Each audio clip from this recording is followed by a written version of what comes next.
મને બહુ ઓછા હું પ્રસંગ પૂજાભાઈ લઉં છું, સમાજનો પ્રસંગ હોય ત્યારે. સાહેબ આ ઉદારતા કેટલા ઇતિહાસ બનાવી દેતો એનો દાખલો દઉં તમને. જુનાણાના જાપામાં બેઠા છીએ, ગિરનારની સત્રસાયામાં બેઠા છીએ, મેંદરડાની ભૂમિ છે.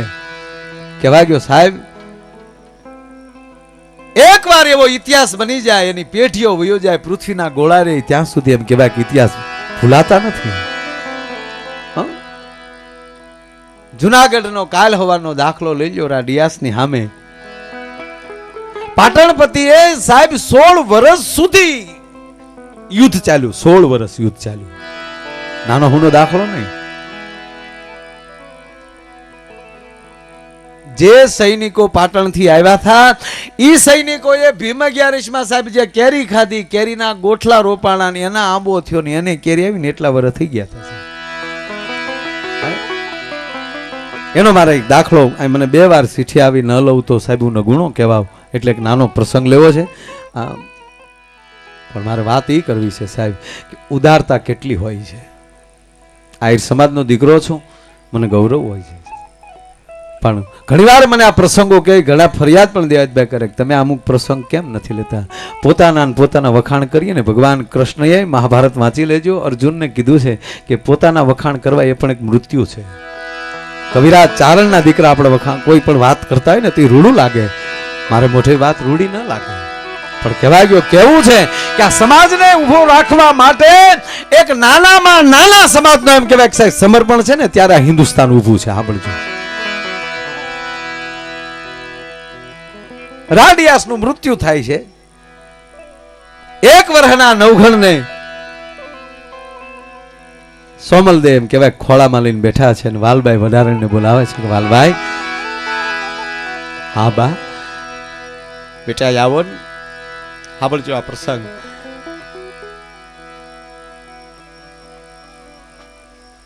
વાલભાઈ ને એટલું કીધું કે વાલભાઈ મારે મહારાજા હારે જવહર કરવાનું છે, સતી થવાનું છે, અગ્નિ સ્નાન કરવું છે, અને મારું આ છેલ્લી આ રાની, છેલ્લી નિશાની આ રાની જોત એ મારો જીભનો માનેલો દેવાયત આ બોડીદર રહી છે, ન્યાયને પોગાડી ગયો, આયરને આશરે વયો જાહે તો આનો વાળ વાકો નહીં થાય. અને સાંભળજો મિત્રો, એ ટૂંકી વાત લઉં. વાલભાઈ વડારણ જ્યારે એમ કહેવાય માથે ટોપલા ઉપર લઈ અને વાલભાઈ જેથી એમ કહેવાય કે ઉપરકોટના દરવાજા હજી બહાર નીકળે ન નીકળે, બધી બાજુ ચોકી લાગી ગઈ છે. વાલભાઈ વિચાર કરે ક્યાં જાવ, શું કરું. કહેવાય ગયો મિત્રો ભીમડા નામનો રખેહર, માથે હુંડલો, બગલમાં હાવણો રહી ગયો છે. અને આ બધા ભીમડાને ધીરે ધીરે ધીરે આવતો જોયો હતો તો ભીમાએ જે વાલભાઈને જોઈ અને ભીમાની આંખમાં આહુડાની ધાર થઈ. વાલભાઈ આપણે લૂંટાઈ ગયા બેન, આપણો બાપ વયો ગયો. હા ભીમા, આપણો રાહ વયો ગયો. બેટા કામ કરીશ? બોલની બેન કામ શું? મારી વાલભાઈ એમ કે જગતના ચોકમાં ભીમડા વેચાઈ જાય ને વેચાઈ ન જાવ તો ભીમડો રખેહર લઈ શું કામ કરું કે બેન? કે ભીમડા મારા માથા ઉપર ટોપલો છે, ટોપલો ખાલી નથી, હુંડલો ખાલી નથી. સાહેબ ઇતિહાસના પાનામાં 2 વાર હુંડલા આવ્યા છે. કીર્તિભાઈ 1 વાર હુંડલો મથુરાની જેલમાં આવ્યો હતો અને ઈ હુંડલો આયરને નેહડે જતો હતો. હુંડલામાં અખિલ બ્રહ્માંડના માલિકને હુવડાવવામાં આવ્યો હતો. અને બીજો હુંડલો જુનાગઢ ઉપરકોટમાં આવ્યો. ઈ હુંડલામાં રાણ નવઘણને સુવડાવવામાં આવ્યો હતો અને ઈ હુંડલો આયરને નેહડે જતો હતો. સાહેબ વાલભાઈ કહે છે કે ભીમડા મારી માથે જે હુંડલો છે એ ખાલી નથી, એની અંદર રાની જોત જળાડા નાખે છે. શું કરું બેન? ભીમા આને મારે બોડીદર પહોંચાડવો છે દેવાયત આયરની ડેલીએ. પણ બેટા હું રાજની દાસી છું, વડારણ છું, ચોકીઓ લાગી ગઈ દુશ્મનની, કદાચ મને કોઈ તપાસે મને મારી નાખે એનો વાંધો નથી, પણ આ રાની છેલ્લી નિશાની વધી છે, આને કાંઈક થાય દીકરા તો રાની જોત ઓલાઈ જાય. બેન શું કરું? એ તો કે તારી માથે આ હુંડલો લઈ લે ને તો ભીમડા તારી ઉપર કોઈને વહેમ નહીં પડે. તેથી આ દેશનો રખેર મને તો ઈ થાય સાહેબ કે રખેહર એમ કહેતો એક લાઈ વાલભાઈ મારી માથે લાય હુંડલો લઈ લો, મારી ઉપર કોઈને વહેમ નહીં પડે, કારણ કે અમારી માથે તો હુંડલા જ હોય ને બેન. અને હુંડલો ભીમાની માથે આપી દીધો. અને ભાઈ નાલી બે જુદા પડે ને પડે ત્યારે વાલબાઈ એટલું કીધું, ભીમા જે વેલો ભોગે, જે વેલું ભોગે એ રાહ જોવે, કારણ કે હું દાસી છું, હું વેહ પલટો કરતી કરતી પહોંચીશ. સાહેબ ભીમો પહોંચી ગયો, વાલબાઈ પહોંચી ગઈ, ભીમો નહોતો પહોંચ્યો. અને નેજા માંડી માંડીને વાલબાઈ રાહ જોતી હતી, શું થયું છે, કેમ થયું છે, કેમ નહીં આવ્યો હોય. અને આપ જાય કહેવાય ભીમો દેખાડો. આવી ગયો બાપ. હા બેન, લે વાડ વેલા ને કાન હોય, લઈ લે તારી માથે હુંડલો ના હામી ડેલી દેખાઈ દેવાય તાયરની ડેલી છે. જા બેન, જટ જાવ બાપા. એ માથે હુંડલો લીધો ને વાલબાઈ એમ કે બાકી દહક ડગલા હજી આગળ વધ્યા. અવાજ આવ્યો છો પાછો, વાલબાઈ, એ વાલબાઈ. વાલબાઈ ચોકી ગયા, શું થયું, કોઈ મને જોઈ ગયું? પાછું વાળો ફરીને જોવે તો ભીમો રખે હાથ કરતો હતો. વાલબાઈ ઉભી રહીને બેન બોલને ભીમા.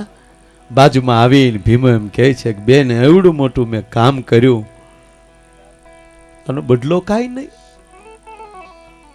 અરે ભીમા, મેં તને પેલા કીધું ને કે જગતના ચોકમાં વેચાય છે.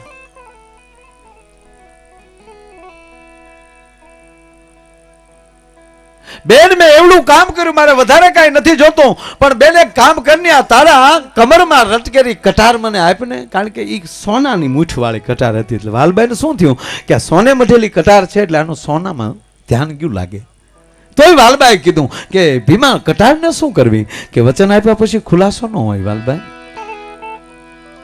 સાહેબ કમરમાલી કટાર કાઢીને ભીમાના હાથમાં હજી દે ન દે વાત કરતા વાર લાગે. એ વીજળી વેગે કટાર એમ કહેવાય ભીમડાએ પોતાના પેટમાં મારીને આતરડાનો ઢગલો કરી નાખ્યો. અને ભીમડો જ્યાં ધરતી ઉપર ઢળી પડ્યો, એ હુંડલો નીચે મૂકીને વાલબાઈ તેથી ભીમાને ખોળામાં લીધો. ભીમડા હું કર્યું બાપ થયા. બેન થોડુંક મોઢું નીચું લાવ્યું, કારણ કે બહારથી અવાજ નહીં નીકળે. અરે ભીમા શું કર્યું બેટા? વાલબાઈ અમે નાનું વરણ કહેવાય, અમારા પેટ નાના હોય, અને નાના પેટમાં આવડી મોટી વાત હમાઈને કાલ હું કોકને કહી દઉં તો રાની જોત ઓલાઈ જાય, એટલે મેં મારું પેટ ફોડી નાખ્યું. ભલા માના કે બાનો અર્થ કે પાયામાં બેઠેલ એક નાનામાં નાના વ્યક્તિની જ્યારે સમર્પણ હોય છે સાહેબ, ત્યારે કંઈક નવું કાર્ય ઊભું થતું હોય. અને હું તો કહું છું કે એ એટલા વર્ષો પહેલા ભીમાનું આ બલિદાન, અને બોડીદરના ઝાપામાં સાહેબ દેવાય બોદરનું ઉગાતા, અને ભીમાની આ તૈણે ખાંભિયું પાહે પાહે છે. મને એ નથી સમજાતું કે આભળ શેઠ વૈશમાં હાલવી કોને. હું એને ગોતું છું સાહેબ. આવો ઇતિહાસમાં જો તે દી ભણાતા હોત તો પાળિયા બાજુમાં ન નાખ્યા હોત, અને જો તે દી ભણાતા હોત તો રાની જોતને ભીમડાની માથે ન મૂકી હોત, અને જો તે દી ભણાતા હોત તો વાલબાઈ ભીમારે વાત કરવા ખોટી ન થાય. સાહેબ માણસ આ જગતમાં દરેક 18 વરણ પૂંજવા જેવો છે, કોઈ એવો વરણ એવો નથી સાહેબ કે એના પરિવારનું કે એની ખાનદાનીનું પાનું ઊંચું કરો તો એક સમર્પણ વાળી વ્યક્તિ ન નીકળે. તમે વિચાર તો કરો કે એકાબીજી આ 18 વરણ જ્યાં સુધી એક નહીં થાવ હિન્દુસ્તાનમાં, ત્યાં સુધી એમ કહેવાય વિશ્વ સત્તા નહીં લઈ શકો. આ પરદેશો વિશ્વ સત્તા શું કામ લઈ ગયા? કારણ કે અહીંયા વરણવાદ છે જ નહીં. એક હરખ્યા બધા ઓકે આઈ એમ રેડી લ્યો.